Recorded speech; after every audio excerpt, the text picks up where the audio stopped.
All right, welcome back to another episode of Sky U Pod. Max, it's Penn State week. A lot of fans bringing up the 2019 game. I was at that game. Good memories. How you feeling about it? Yeah, I would love to feel those memories again. Yeah, But yeah, it definitely seems like a lot tougher of a task this time. But I mean, you never know, right? yeah. I will be at the game, so hopefully there's like a good luck charm from last time that's going to carry over again. 5-year anniversary, dagger their hopes once again. We don't have quite the same high hopes that we did in that 2019 year at this point, but could be close. Could be close. Couple things to get to before we get into the preview of that game. The College Football Playoff Committee came out with brand new top 25 rankings. Nothing too shocking to me. Oregon still 1, Ohio State 2, Texas 3, Penn State 4, Indiana 5. Just crazy. Notre Dame 6, Alabama 7, Miami 8, Ole Miss 9, and Georgia number 10. Tennessee 11, Boise State 12, and SMU right behind them at 13. Kind of goes on from there. Illinois sneaks in at 25, though, so Gophers do have a top 25 win on the season officially as they currently stand. Um, I know every team counts like a ranked win as like wins of when the team was ranked, right? Like USC was a ranked win for the Gophers technically, but now they're nowhere near the top 25. I always think it's funny how different teams play that out, but because it changes as the years goes on, obviously. But anyway, Max. Well, any surprises first with those initial rankings? Nothing crazy, I don't think, out of after what happened, but Yeah, no, nothing too crazy. Yeah, I guess just I mean to point out the fact that with the BYU loss, moving them down, Boise yeah, State at this point is in the driver's seat as long as they win the Mountain West. Well, as long as they win out and win the Mountain West, that they would earn themselves a 4 seed and a first round bye, which is pretty crazy. crazy. I do wonder if an Army win over Notre Dame would really shoot them up. You know, Oh, I'd have to. I mean, undefeated and you beat like you ahead know of Boise. What I'm 10 teams, saying to get that other right? spot. Yeah, I mean, I feel like it has to, right? Like Yeah, that's such a better I think win, no so. losses. Well, Boise's gotten a little sloppy. I know that sounds ridiculous, but I watched their game last week and they were down like was it 21 nothing or 14 nothing right off the get go, and then it was kind of a battle for a while, and then they ended up blowing them out. So Yeah, and we saw what the committee just did to BYU after their first loss, after they've been a little sloppy. They really dropped them. So, um, yeah, no room for error if you're not in those big two conferences at this point, which kind of right. expected, I suppose. But yeah, Yeah. no, I'm with you. Nothing too surprising other than, like you said, the BYU dropping. Missouri still at 23, which I think is kind of insane, but I don't know who else to put in there. I would say I would probably have Illinois ahead of them, right? Like Illinois' worst losses to us. So, and we have a winning record, and I don't know. Missouri's just gotten stomped Yeah. by like everybody good they've played. I feel like so. I feel like they keep Missouri in there just to prop up some of the other Sure. SEC teams that they have of like, well, they beat Missouri, ranked Yeah. Missouri. Like, okay. Missouri is there just because of those preseason expectations that everybody had, which is, Right. you know, And I don't even hate Missouri that much. Like they're a solid team, but they've just regressed a little bit, quarterback injury. right, right. Nothing against them, but No, it just they're getting a benefit that a lot of teams outside of the SEC would not. Is all we're saying. All right. I gotta ask you, Max. Lane Kiffin made some news today. He brought up, I don't know if it was on a radio show or during the press conference, that he's talked to some coaches and that they are, I believe he used the word scared to make the conference championship game, being that if they make that conference championship game, they could then pick up an additional loss in that extra game, which in their eyes could bump them out of this 12-team playoff. I just wanted your thoughts on that. Do you buy into his one? Who do you think he was? Do you think another coach actually told them that they were scared to make the conference championship game? I'm calling bullcrap on that to begin Yeah. with. But two, do you think there's any legitimacy to his talk of an extra loss, kicking out a conference championship participant out of the 12-team playoff? Well, I mean, not really, unless it's a position where like the second team to make the conference championship game was already on the fringe anyways, and they kind of needed a good performance or a win to make it anyway. You know what I mean? Like to Right. me, if you're in the SEC and you make the conference championship game, like you're probably already in regardless. You know what I Right. mean? And so I don't think the loss would necessarily penalize you. Now, if you lose like 65-0 and just look terrible and we're already maybe teetering towards the 12 seed, I mean, that's different. But to be scared of it and to actually be worried about it, I mean, I think Lane's probably just politicking a little bit and putting it in the committee's ear of like, hey, think about this. Like, don't drop us out. Well, Like, especially with your Ole Miss and you already have that ugly loss against, was it right. Kentucky? Yeah. Yeah. So, I mean, I don't think there's any chance, like you said, that the Big Ten or the SEC runner up in the conference championship game is going to get left out for other teams in that conference. I mean, Right. I I just can't imagine, especially when you expand it to 12 teams. That's so many spots. It used to be like that person would get knocked out, and then a second team from a different conference would get in. Well, now for sure the top two from those mega conferences are going to get in. So Right.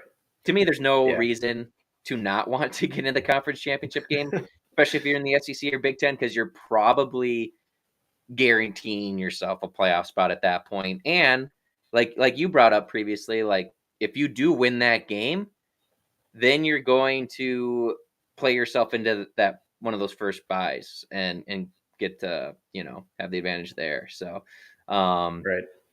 yeah, I would be, previous years, I think that logic might make sense. Like, I mean, Ohio State, they missed the conference championship game and got in over Penn State a few years back. So, but I just don't see that happening with the new format and having 12 teams that can make it. So, Right.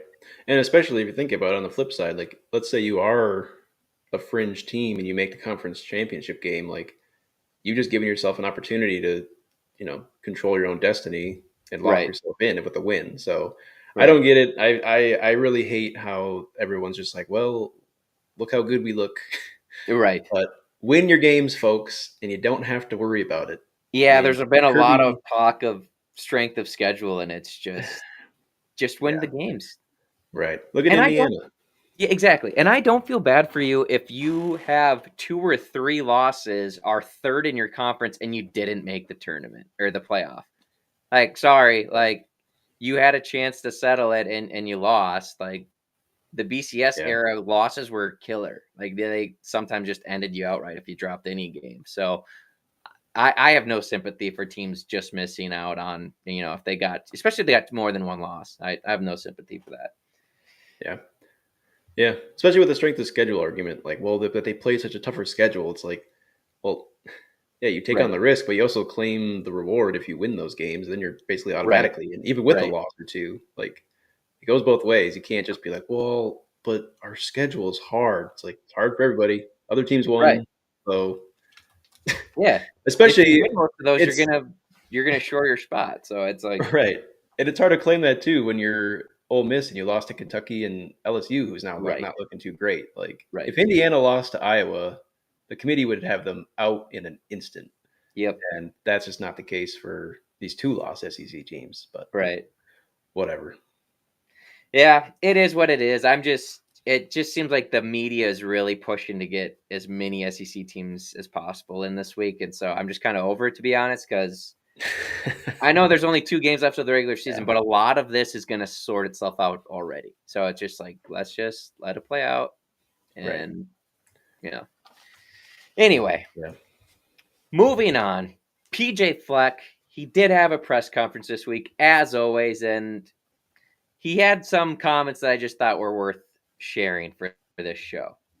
I couldn't tell from the question what reporter asked this question, but PJ was basically asked, you're lacking in explosive plays in how they're measured this year, how can you go about generating more of those? Or have you thought about trying, basically how can you create more of those explosive plays?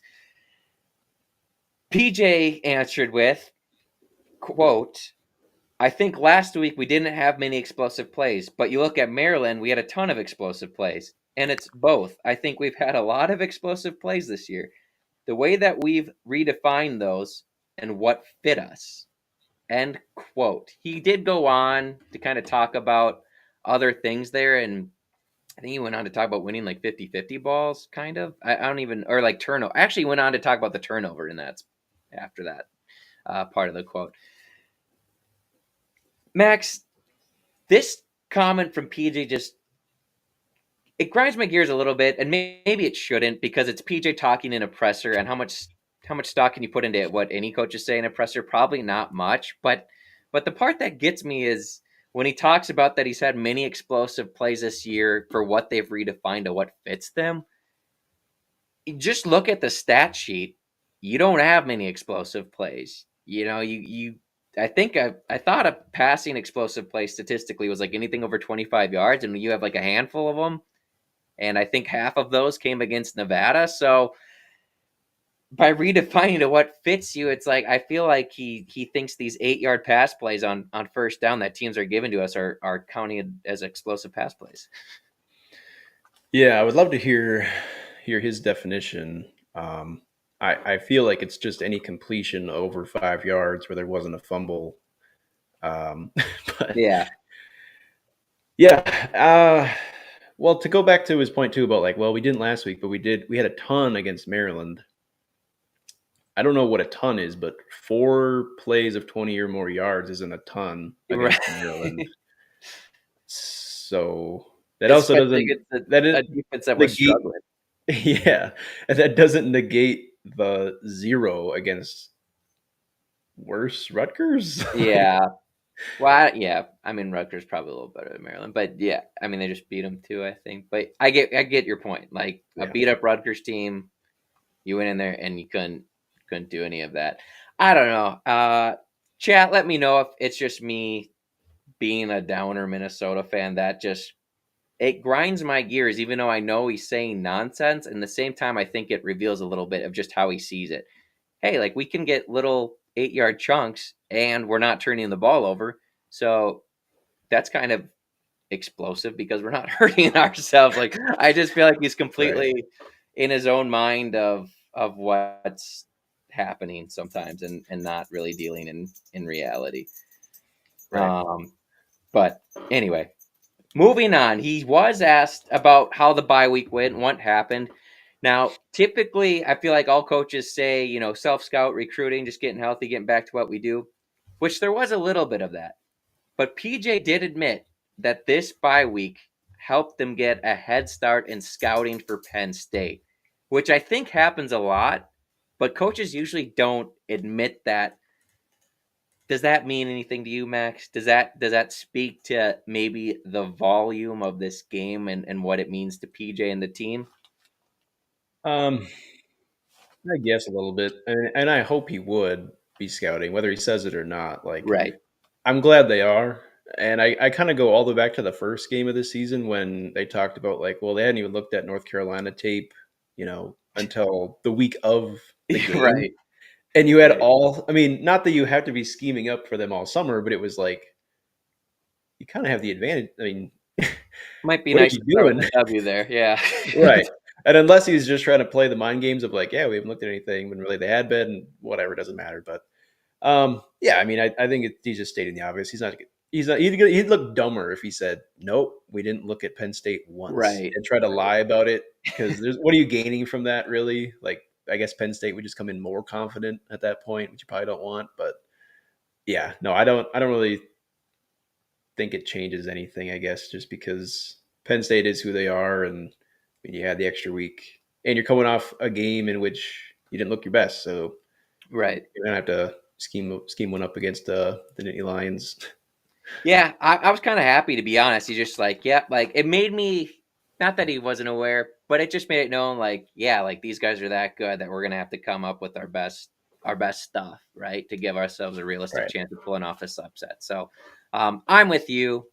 Those were just really the only two tidbits from his press conference that I thought were worth talking about. But getting into this game, 2:30 here at the bank. I don't have the weather up, but I think it's supposed to be a little chilly. We are on. Is it CBS or NBC? I think we're on CBS. I think it's CBS. Yeah. I believe. Gophers are currently. I have 13. What do you got? Did it move at all? I still got 13-point dogs. I guess it's kind of been bouncing around. At one point, I saw it all the way down to 11.5. Really? Yeah. Okay. So somewhere 12, we'll call it, I guess. All right. 12-point underdogs hosting the number 4 team in the nation, Penn State. We got to talk with Vance from Nittany Blues Podcast, who is our Penn State affiliate here at the College Huddle. So this was pre-recorded, and we got to talk to him about his thoughts on how this game is going to go. So take a listen to what he had to say. That's good to know.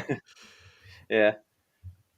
Joining us now is Vince from Nittany Blues Podcast. He is our Penn State affiliate here at the College Huddle. Vince, thanks for joining us tonight. How you doing?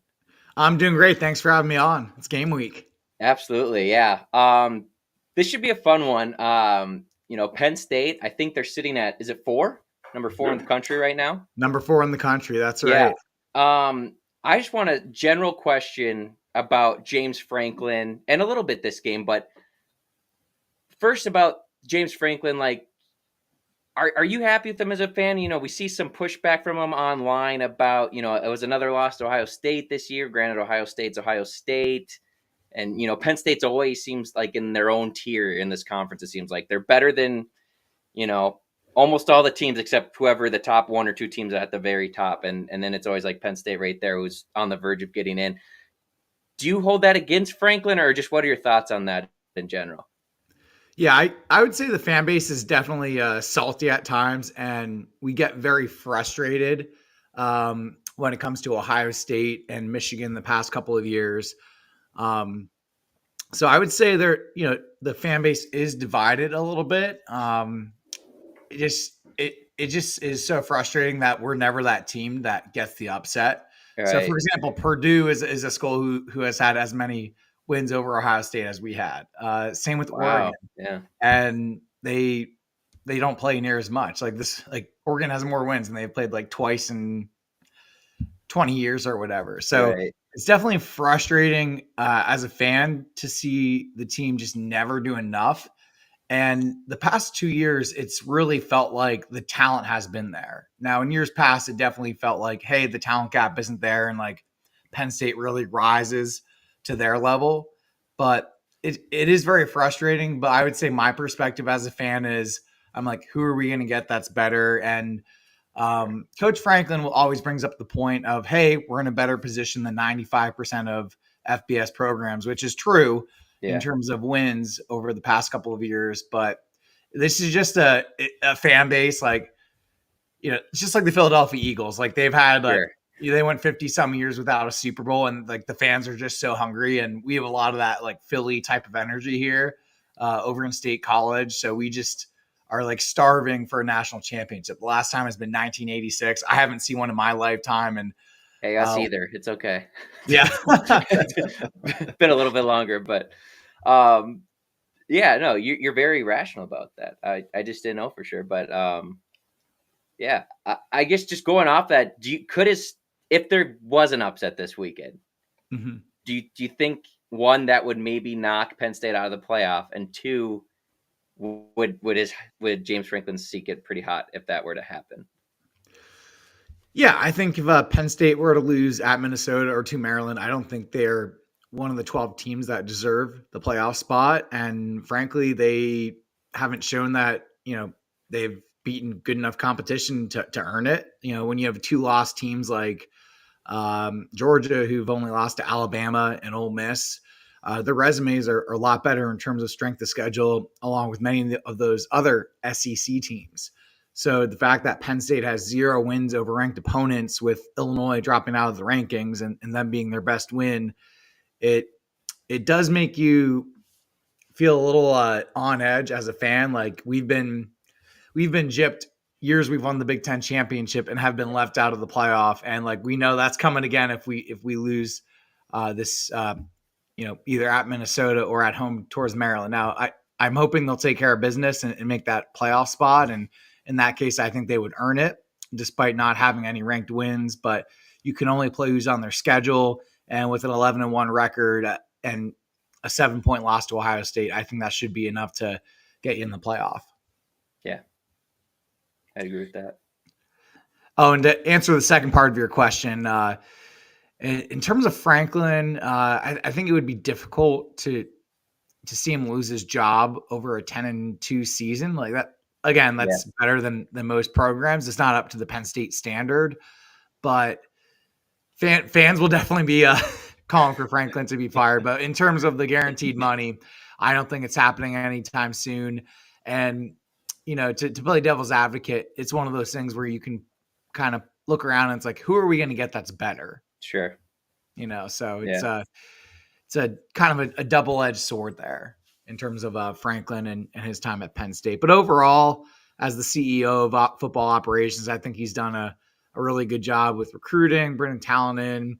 NIL's gotten better, so he's done good in that regard. It's just he needs to get the good coordinators, which I think he's gotten 2 good ones this year.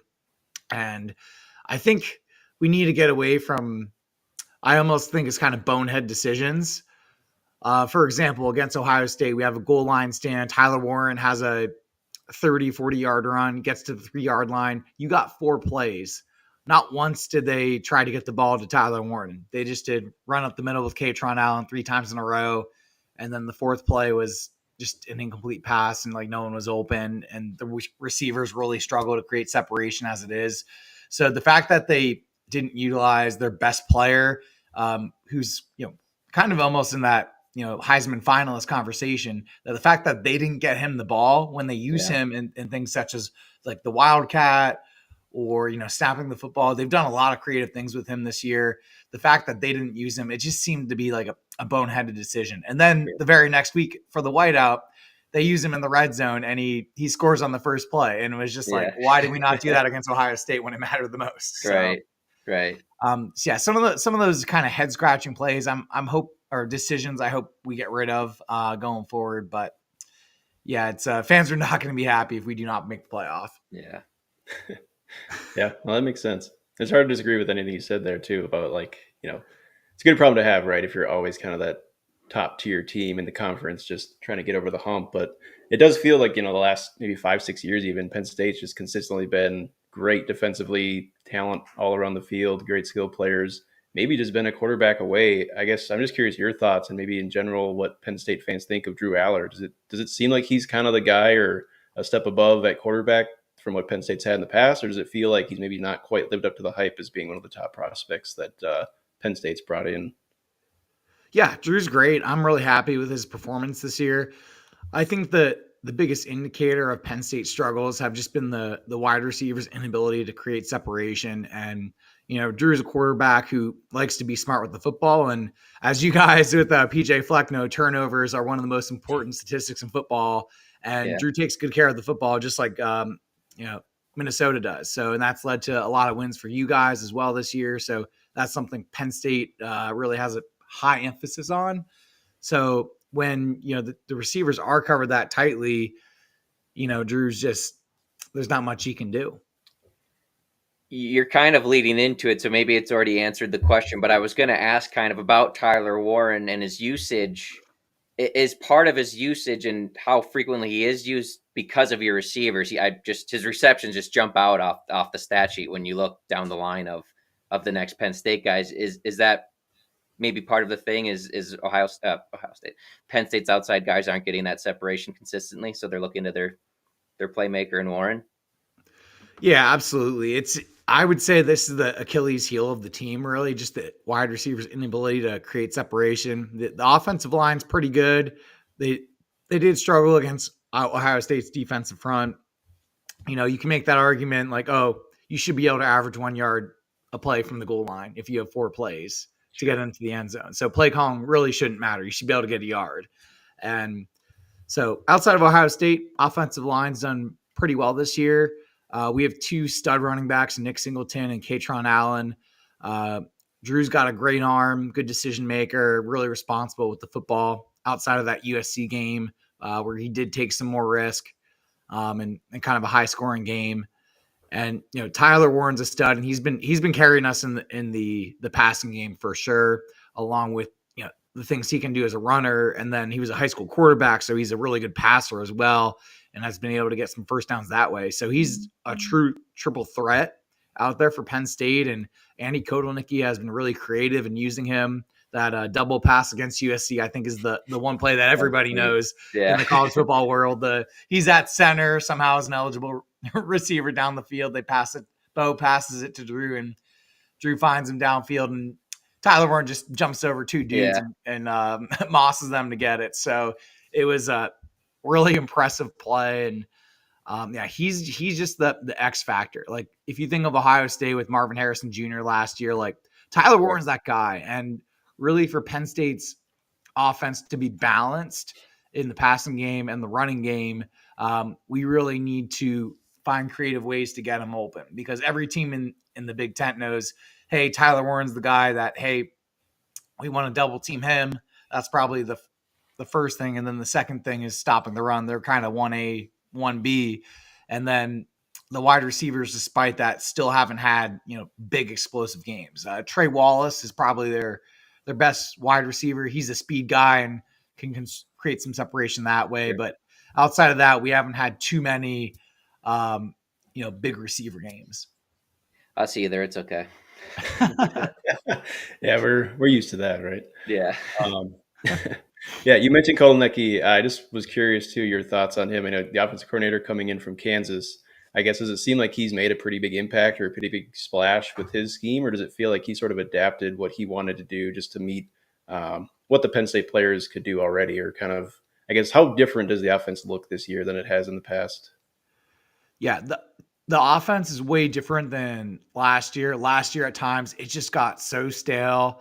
Like, those games against Ohio State and Michigan, the defense was so good in both of those matchups. And as like a Penn State fan, you're just like, you're just in your head, man, what if? What if we had an offense that could score 20 points? It was just so just like deflating watching the offense at times. And then they struggled with Ole Miss when they were missing some players who opted out, for the NFL draft. So, those 3, the big games, it's been really frustrating as a fan because, they play down to their competition and typically barely win against those teams. And they do kind of rise at times to better competition, but then they just can't get over that hump and make that one extra play to win the game, which has been frustrating because year after year after year, it's kind of like the same same stuff, different story. So that's it's definitely been frustrating, but Kotelnicki has been a really nice breath of fresh air. He's done a lot of creative things in this offense. We talk about Tyler Warren snapping the football. You've seen some unbalanced offensive lines. We've seen some double quarterback plays where you have Bo Prabula in the backfield. He's a mobile quarterback. I would say about 90% of the time he runs, but sometimes he hands it off. And we know he can throw. He actually took over in the second half and beat Wisconsin on the road. We enjoyed that. Yeah, that was nice to see. Yeah, happy to help you guys out there in the Big Ten West, or what used to be. So right. But we both know Camp Randall is a really tough place to play, especially at night. And Bo's mobility is really a big weapon in this Penn State offense. He's sprinkled in there. You got Tyler Warren taking snaps and Wildcat. You see him passing to Drew sometimes, then Drew passed back to him against Purdue this past weekend for a 40-yard gain. And it's really a lot of motion. Sometimes Vega Ione has been an offensive lineman in motion, so they do that with extra offensive linemen. And it just gives you a lot to prepare for, a lot of eye candy as a defense. So as a defense, you got to be really disciplined and, studying the tendencies of Penn State on those plays. So Kotelnicki has been really creative, and it's been like a really nice breath of fresh air into the offense. It doesn't always work, but at least it's creative and they're trying different things. Yeah. switching over to the defensive side of things for Penn State, I feel like everybody knows Chop Robinson. He's an amazing player. We were talking, I think, just last pod, but it seems like Penn State has like the best edge rusher in the Big Ten for like 5 years in a row now. But I mean, from going back from even like to Micah Parsons up until now, you guys always have studs there. Just maybe outside of Robinson, like who else should we be aware of your guys up front? Yeah, so the big guy up front is Abdul Carter. Chop actually went to the Carter. Yeah. Sorry. Yeah. I was gonna say, wasn't he in the NFL now? Yeah. I was gonna say, see there, you've had so many. I'm talking about last year's guy. Yeah, it's just revolving doors. Yeah, you're good. Yeah. But Chop's crushing it on Sundays now. He was a big player at Penn State, and Adisa Isaac also went to the NFL as well. So we lost 2 defensive ends, and credit to Penn State and the coaching staff. They haven't missed a beat. Abdul Carter is definitely the guy just to watch out for. He is so fast and so quick on his speed rush. So he was held quite a few times and it wasn't called, and he was getting frustrated against Purdue. And I saw him in person for the blue-white game, and one of our tight ends had the assignment, I think it was Luke Reynolds, to try to block him. Didn't even touch him. Yeah. That's how quick he was. And for a guy that size, really impressive. And opposite of him, you have Denai Dennis Sutton, who is almost as good. He's impressive. He had a goal coming into Penn State to break the not the Big Ten, the Penn State all-time sack record. So that was his biggest goal, coming into the program. Zane Durant has really come on this year at the defensive tackle position. He's getting interior pressure, and he's a problem. He's a guy you also want to double team because, no quarterback likes pressure from the inside. Yeah. And then on the secondary, you got some transfer corners with AJ Harris and Jalen Kimber. They're both pretty solid players. And then at linebacker, you got Kobe King and Tony Rajas, who are 2 studs at linebacker. And safety, they did lose KJ Winston early on in the season. And Jalen Reed has stepped up big time in the role. He had a pick 6 over Ohio State, along with several other big-time defensive plays. So those are some guys to keep an eye out for on the Penn State defense. Oh boy, that's yeah. not great. So many names at so many different positions. No, that feels like that's been everywhere on this game too. Just looking at what Penn State's done, it's like they can basically do everything. So good luck, fellas. But one thing too, sticking with the defense, I was curious about is looking at the kind of the splits between first half and second half. And Penn State in the second half has averaged. I mean, they're only giving up just under 5 points in the second half of games. I was wondering, does it seem like, is that a credit to the defense making more second half adjustments, or is it just that they're so talented and so deep that they can essentially just wear down an offense, and by the second half they can just take over? Yeah, I think it's a mixture of both. Penn State's always been a team who kind of typically will start out slow and not look really impressive in the first half, and then in the second half they typically do clean things up. But Penn State is very fortunate that they are too deep at a lot of positions, despite a couple injuries here and there within the defense. So I do think that, being able to rotate those guys really helps the defense. Max, unless you got anything else, I would just love Vince's score prediction and just how you see this going down this Saturday. Yeah. So in this matchup, I do think it is going to be a big field position game. I think this is a game that is going to be, your classic Big Ten defensive battle. I think turnovers, if Penn State is going to lose this game, you are going to point out that statistic and say, hey, turnovers is the reason why we lost. We had 3 turnovers against USC, and it was a miracle. We came back in that one. So if Penn State, has good field position as well as, doesn't turn the football over, I think it is going to be tough for Minnesota to go the whole length of the field against this defense. But for my score prediction, I'm going to take the Nittany Lions 17, the Gophers 14. Wow. Hey, I appreciate the respect. That might be a little bit close to what I have, but yeah. Last time we were in Minneapolis, it didn't go well. So yeah, I know that's a tough place to play.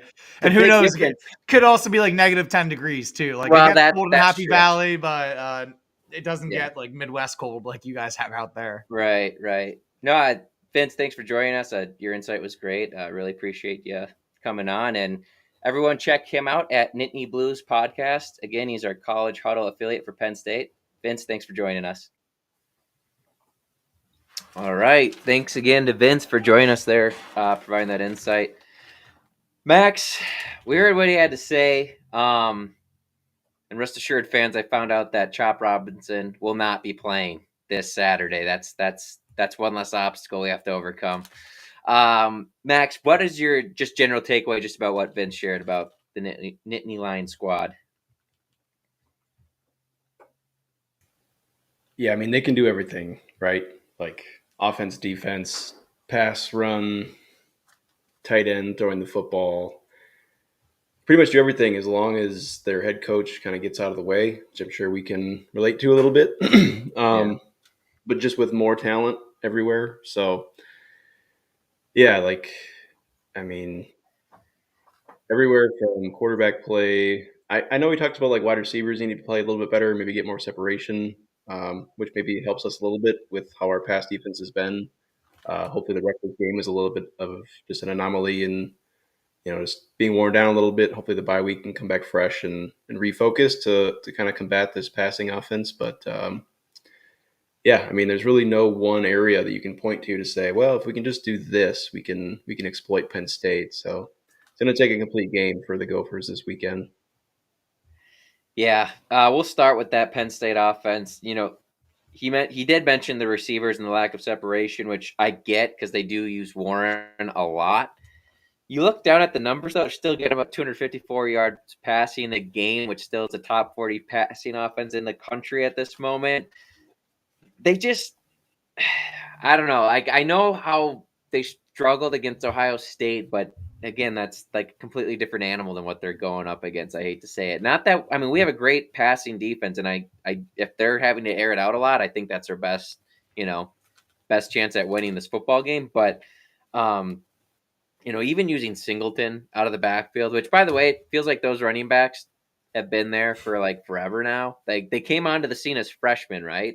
And they just dominated, and now they're both still here, and it's just like, okay, hopefully we don't have to run into these guys again. But yeah, they're just they have their playmakers down, and they just know how to use them very efficiently. Not that the Gophers don't. It's just a better, more all around, well-rounded squad. Actually, they kind of, outside of Warren, who's just kind of a difference maker himself. That's kind of in a unique box. Like they kind of do remind me of the Gophers in the fact that it's like they got their guys they know they want to get the ball to. This sounds really obvious, but good teams get their best players the ball.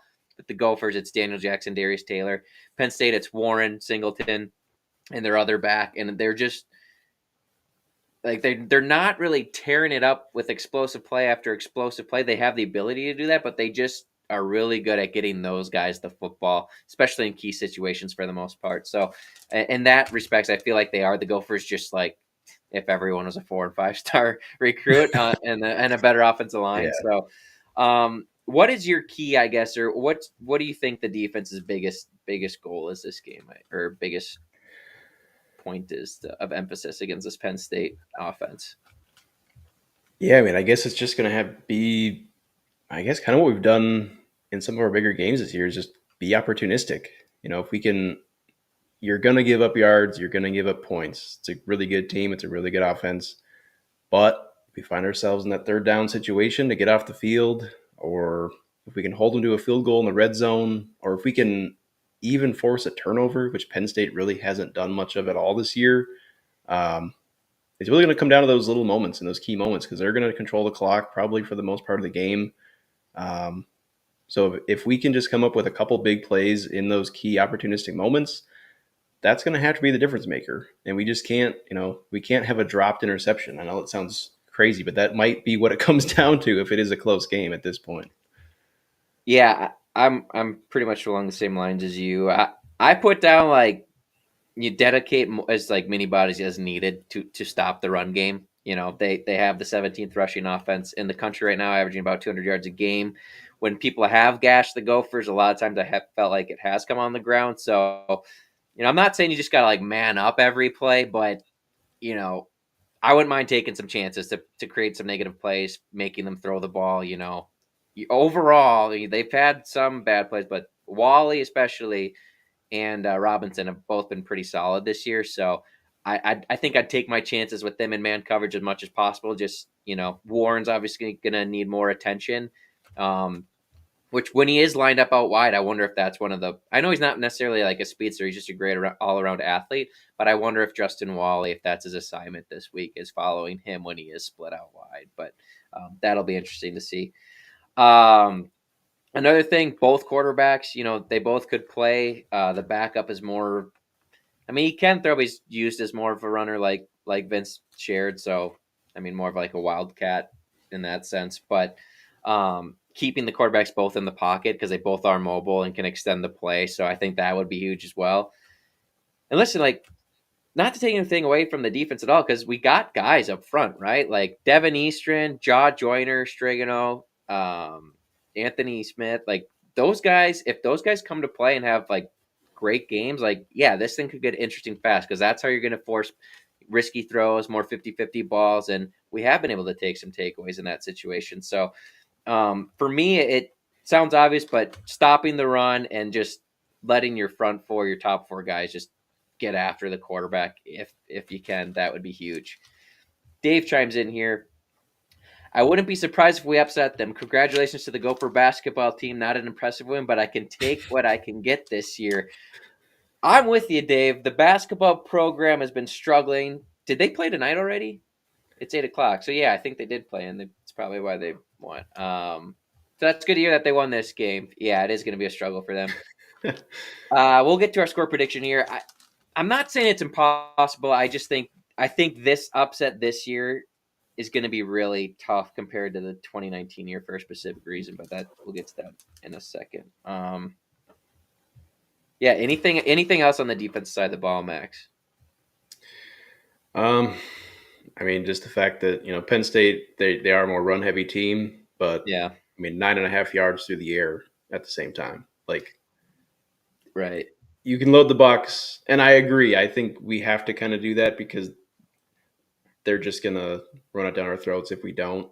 And if we can force some pressure and make Drew Aller be a true quarterback for the entire game, I think that puts us in the best spot potentially for success. Yeah. But, I mean, it's not like it's a weakness for Penn State to throw football. Well, and he's only got 5 picks on the year. He's been taking really good care of the football. So we're saying they got to generate turnovers. Not sure if it's going to happen. But I think if the Gophers are going to pull off this upset, you need 2 forced turnovers, and you got to end up they have to be deep in Penn State's territory. Like they can't just be like they chucked a deep ball and we picked it off and now we're at our 12. Like they got to be field position switching turnovers. Yeah. I think if the Gophers are going to pull this one out.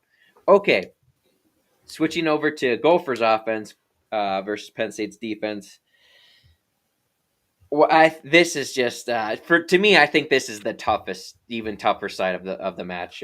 Penn State's defense really does everything well. They have the 5th rushing defense in the nation, only giving up about 98 yards a game. The 18th passing defense, giving up about 183 yards through the air. I think the biggest struggle that our offense is going to have, and I've complained about it last episode, and I've talked about it a lot. We've all complained about it. I just think you got to have the ability to burn these guys deep and create big chunk plays, and that's what the Gophers have struggled with. And now when you're going up against, Carter up front and all those other studs up front with how our offensive line played, the last game against Rutgers, I'm just struggling to see us moving the ball consistently. I don't know. What do you see in this matchup, Max?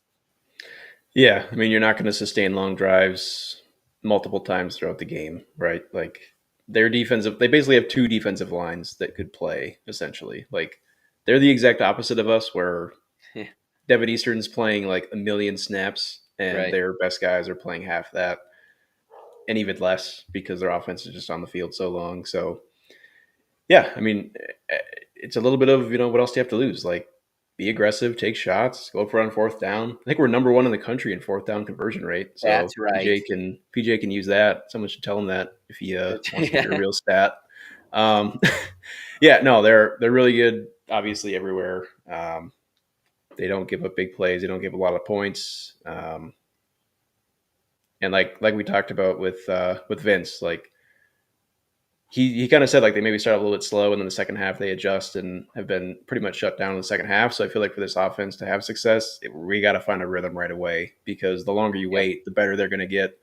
We're going to get more tired, and they're going to just stay fresh. So it's got to happen early. Yeah, I think your opening drive's got to get points. I mean, there's not, we looked at it where we struggled, especially if the offensive line is going to struggle again. Really, our only success when that's happened is on our scripted drives for the most part, at least against Rutgers.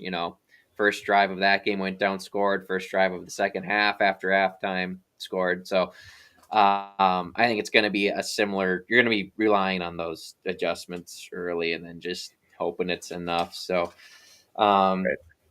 and to again, go back to the offensive line really quick, Yeah. is there any word on Tyler Cooper? I know he was in the concussion protocol. It so was it's kinda concussion tough. protocol. I have not heard any update. I think that Ryan Burns mentioned that the initial hope was that he would be back this game. So I think that was, Okay. he rested him against Rutgers, and he's got the bye week, and then hopefully he passes it and can get back on the field for these last two big games here to close the year out. So that was that. I checked, and I didn't see anything about Aiden Gooseby, who pulled the hammy, looked like, against Rutgers. Those can take a while, so I'm not sure if we're going to even have them this game to help out there. So that would suck, obviously, but hopefully Darius Taylor's good to go. I'm assuming he's going to be maybe not 100%, but as 100% as you can be for this point in the year. I mean, he was pretty banged up out there against Rutgers, but they kept playing him, so he must have been okay. I'm assuming the week off just helped him, and I would be surprised if he can't go. But the offensive line, we've probably said this a lot, they're going to have to play their best game. This front is easily, it's not even close. Well, maybe interior, Michigan had an argument, but as far as edge rushers and overall front seven, I think just the way they've played, this is the superior front seven that the Gophers have played this year, even over Michigan. So going to have their best game, come out firing off the ball, and you just got to get something off the ground. If you can get like 3.5 yards of carry, not all the time, they're going to hit you in the backfield a few times, but just enough where they got to respect it so you can still use your quick passing game, because I'm not expecting us to all of a sudden be running 4 verts and having guys streak up and down the field this game. I wouldn't see that coming, but I think that's going to be huge. And then, PJ kind of talked about it in the presser that, we could win some 50-50 balls that we didn't against Rutgers. And I think you're going to have to move the ball in bigger chunks at times against Penn State, because you said it, they're that good. You're not going to be able to consistently dink and dunk your way down the field against these guys. As good as Brosmer's been, he's been tremendous. We need that run game to help him out, and you're still going to have to take shots, because eventually it's going to wind up stalling out, and you're not going to get points out of those drives. So I'm not saying just throw it up, risking turnovers, but you gotta keep trying to stretch the field. Right. Which I feel like especially if you can. Go ahead. Especially when Harbaugh can kind of set it up too, and we've seen a lot more this year than even previous years, where we've used like the screen passing game to our advantage sometimes just to get an easy one.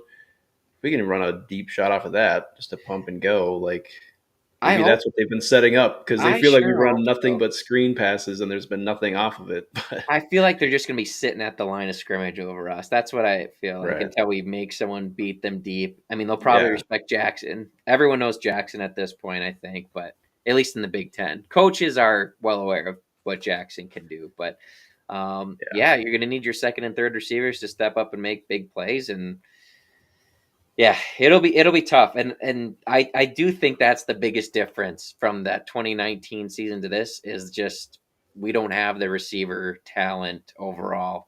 We don't have the big play ability of that 2019 team with Bateman and Johnson. And I think that was a huge factor in that game, was that we had the ability to really score from any play. Like, that was two very equally matched teams. I think this one we're pretty undermanned in that sense as far as talent goes by when you go player to player. Not that we don't got guys. We got guys. Yeah. Darius Taylor, I'm sure they're going to be all over him. Daniel Jackson, they know. But we're really going to need those, secondary offensive weapons, your B guys to step up and make big plays. And all that comes back to the offensive line too. Like none of that works if you don't have time. And I think that's been the real killer. That we just haven't, you can say like, well, we haven't even tried to take that many shots. It's like we can't. We literally can't. Yeah. So kind of working with what we got. But yeah, if the opportunity's there, if we recognize they're only going to bring 3 or 4, maybe we can chuck one deep. But hey, Northwestern came out and hit like 3 20-yard pass plays against Ohio State in a row. And I'd like to think that we have at least the same caliber athletes as that. I'm not saying like, that we can't do that. I would like to see something like that with guys wide open. We designed something where it's like, oh, it's a coverage bust for them, but you saw something and drew it up. I just, I don't want to go down. Take your shots. That was basically, exactly. That's basically our last episode of how there's no separation for our receivers. But yeah, and I know I wish for this a lot, but this is the game, I think, to pull out any kind of trick plays. Not saying constantly, but the flea flicker, something to keep them on their toes, because I don't want these defensive ends to just pin their ears back all game, but might end up like that if we can't run the football. Yeah. Well, we sound pretty optimistic about this, Max. Any last keys to the game, and then go ahead and give your score prediction. Yeah. I think offensively, the big thing I hope to see is that we utilize tempo. I know we've been harping on it, not only because it seems like our offense can get into a rhythm, or at least Max Brosmer has been able to get into a good rhythm with his receivers when we do go up tempo. But it just keeps the defense, kind of on their toes, and anything we can do to keep them from subbing. If it feels like we're making, pushing the ball down the field a little bit, the last thing we need is them to just put in their other group of really, really, really good defensive linemen to play against our tired O linemen. So anything we can do to keep the defense, on their toes and put pressure on them, whether it's tempo or like we talked about taking shots. And then, like I said before, we got to find our offense early, because second half points have been really hard to come by. Penn State's only given up on average less than 5 points in the second half of games. So it's got to be a quick start. And then defensively, like I said, too, just be opportunistic. We can get off the field even after a long drive. That's going to be huge. But yeah, at the end of the day, I think this is a Gopher loss. I think Penn State's just going to be too much to overcome. I've got Penn State winning 24-13. Okay. That's a Gophers cover, folks. So don't say we're haters. Basically the same thing. I already shared it. Defense, got to play lights out and really kind of take it over, force 2 turnovers, get us great field position at least twice, I think. Offense got to capitalize on those. And the O-line just got to play their best game. Got to give Brosmer time. And one of your receivers has to be able to create chunk plays against this Penn State defense, which is all very much easier said than done. I really worry about our offense in this game. Think that they're going to really struggle. Obviously, hope I'm wrong, but I got Penn State 28, Gophers 10. I think our defense is going to be out there a long time, and just kind of get worn down as the game goes on. So hopefully I'm wrong. I'm going to be there. I'm going to be cheering super loud. It's a birthday gift from my brother, so I'll booze it up, be rowdy, and let them take care of me and go from there. But anyway, folks, let us know what you think about this game. Do you see a repeat of 2019 happening? I've seen a lot of optimistic Gopher fans online, and so it can happen. It's college football. Penn State doesn't appear to be quite into that Oregon, Ohio State tier, but they're pretty close. But maybe it's close enough for us to work some magic and pull off another one. Let us know what you think in the comments. Okay, Max. Last week, the Sky U Pod parlay of the week not only didn't hit, it hit 2 weeks ago. Last week, not only did it not hit, it went 0 for 3. So we followed up the 3-0 with the 0 for 3, which is just as hard to do. But we're here to make amends, and we're gonna get these last 2 weeks of the regular season as both hits on this parlay. So Max, go ahead, give us your lock of the week. Yeah, this week, kind of going back to, I think I had this team earlier in the year, so we're just going to go back to the tried and true. We're taking the James Madison Dukes. They go to Appalachian State as a 7-point favorite. I should say only a 7-point favorite. I mean, James Madison right now is sitting at 8-2. App State's been struggling a little bit, so I don't know. James Madison's looked pretty good. App State's defense in particular has been pretty terrible, so I think James Madison could win in a blowout here. Everyone talked about like, oh well, James Madison has played a close game with Old Dominion. Like, what's going on? It's like, if you look, that game was a pick'em. Like, it was supposed to be close, and they still won, and they put up a lot of points. So nothing to be worried about here, folks. And this is not App State of old. There we go. Spencer texted us in. He's trying to be a doctor, so he's not going to be here tonight, obviously, as you can tell. He's taken the Illini -1 now at Rutgers. They opened up as an underdog, which really shocked me. But that's a great pick. Maybe even one of us had that and has to switch it now here on the fly. So Illinois -1 at Rutgers is the second pick. I'm going with this. I think Bama's finally got it figured out. And Oklahoma doesn't. A little bit of turmoil there. Kind of struggling right now. Bama is on the road. It is a night game at Oklahoma, but they're 13.5-point favorites. I think they get that done. I don't think they want to take any risks. Obviously, getting another loss at this point in the season. They want to control their destiny, and they've been pretty sharp here the last few weeks, crushing everybody they've played. So I think they can cover that 13.5-point spread and at least win by 14 points. So I'm taking the Crimson Tide. Yeah, I like that one. All right. Alabama's kind of been cruising of late. Yeah, and it's not like they played nobody. They pounded Missouri. Yeah. I forget their game. Yeah, at LSU at night. So this is like, you're not really too concerned about because this is a night game, right, at Oklahoma? Yeah, it's a night game.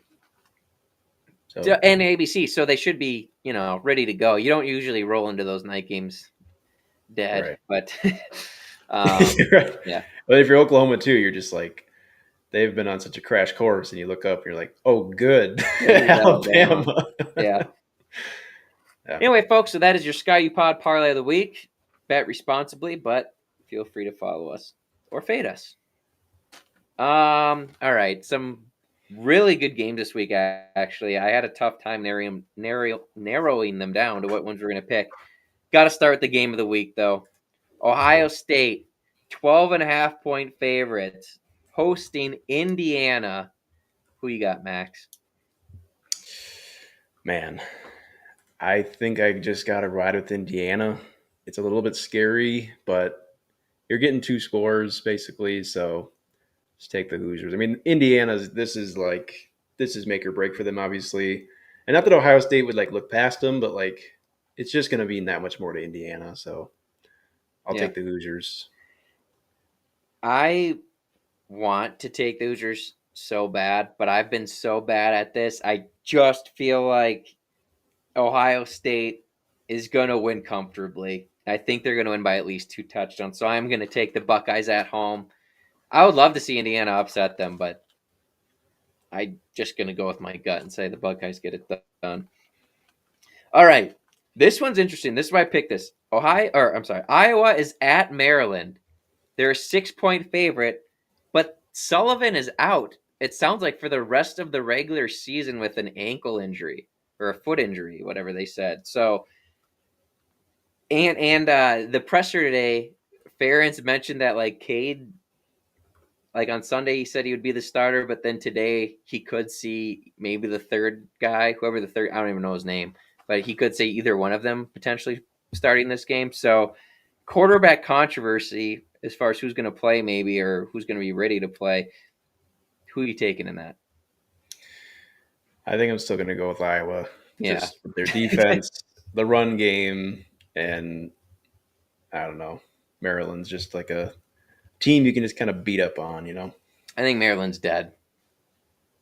I mean, maybe they go all out. I I think Loxley might be gone after this one, and after this season, I should say. And so yeah, I'm with you. It's probably going to be an ugly game, being that Iowa's without Sullivan at QB, but Caleb Johnson's a pretty talented guy, so I'll take Iowa -6 as well. Maybe the most slept on game nationally, BYU is at Arizona State this week. Arizona State is a 3.5-point favorite and still in it for the Big 12 conference championship game. That conference is actually pretty wide open at this point. It's going to be fun to see who gets in there. Max, who do you like between BYU and Arizona State? Man, if you're going to give me points with BYU, I think I just have to take it because I know they're coming off a tough loss and they've really been they were looking good, but you could just see it was dwindling, right? I mean, it's hard to maintain that level of play, especially when you get the target on your back. But in a way, now it's kind of okay, you've had your loss. Now it feels like all the pressure's in Arizona State because they've really been on a roll. So yeah, you're gonna give me a little over a field goal. I'll take the Cougars. Yeah, that's not bad logic. I'm curious to see if the loss was a reset or now it's just crap and it's panic. You know what I mean? So, but if you're BYU now, it's you're still in it to make the playoff. You cannot drop another game. You know what I mean? I know. But Arizona State's look good too. That's what's hard. I just feel like Arizona State kind of benefited from not playing a ton of great teams either right now, but either was BYU, I guess you could argue. I thought BYU was going to be the favorite. And so for that reason, I think Vegas knows something, and I'm going to go Arizona State at home to win by more than 3.5. So don't follow my logic on this, folks. It's been a rough couple weeks for me on these picks. So now I'm just kind of almost doing the opposite of what I feel like I would have done. So that's never good. This one's really fun for a lot of reasons. Wisconsin is at Nebraska. Nebraska is a 2.5-point favorite. Nebraska has already got a new offensive coordinator. Wisconsin just let go of their offensive coordinator after almost upsetting Oregon. Raiola has basically guaranteed that they're gonna get to a bowl this year. I don't know if you saw that. And meanwhile, on the other side, Fickle is using "we're not breaking the streak" because Wisconsin, I think, has the longest bowl streak out of anyone in the country. So they're both using to get the 6th win as motivation. Max, who do you like, Wisconsin at Nebraska? I'm going to take the Huskers. Really? I just think coming off that Oregon loss, Wisconsin got banged up a little bit at that game. They lost a few guys. It seemed like just an emotional drain of a game to be that close in. I know Nebraska lost too, but USC had so many just lucky bounces go their way, and Nebraska still had a shot at the end. I don't know.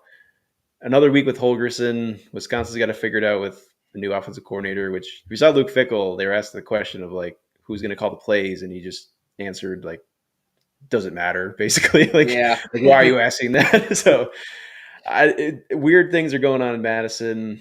I'm just going to take the Huskers at home.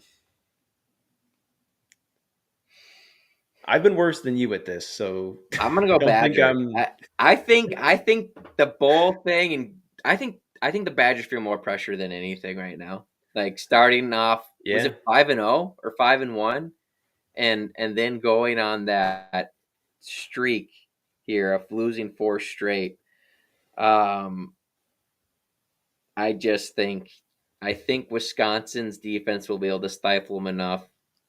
Probably a low-scoring game.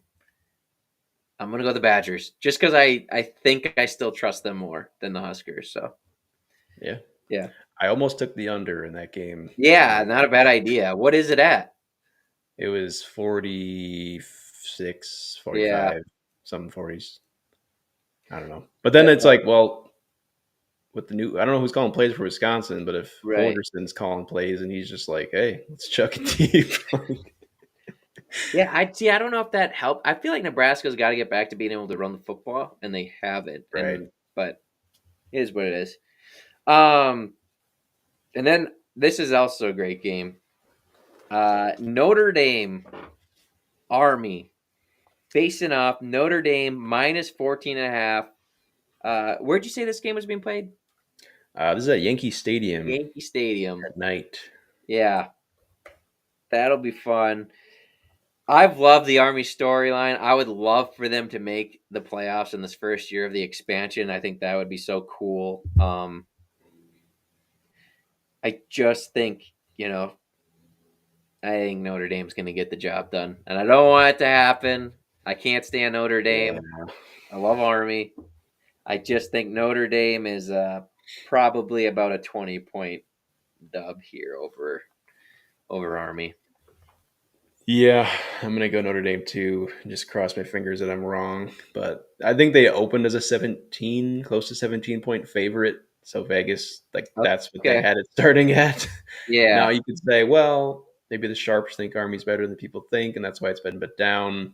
Or you could just fade the public and be like, Notre Dame's potentially the number 2 team in the country if we don't drop the game to Northern Illinois. So right.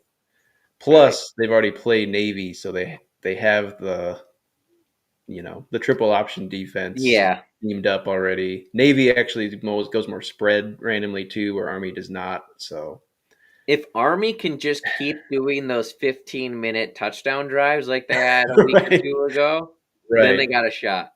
Then I like them to for sure cover. But unless Army's defense is good too. Yeah. Let's not ignore that fact. If they can get some stops or force some turnovers, but yeah, I think it's more just Notre Dame's gonna be on the field for a long time. And wear them down, but should be a fun game though. Yeah.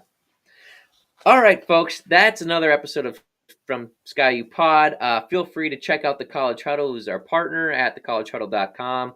Let us know what you think the score prediction is going to be. If you disagree with us, let us know. Feel free to hit that like and subscribe button. We'll see you next time. As always, folks, go Gophers.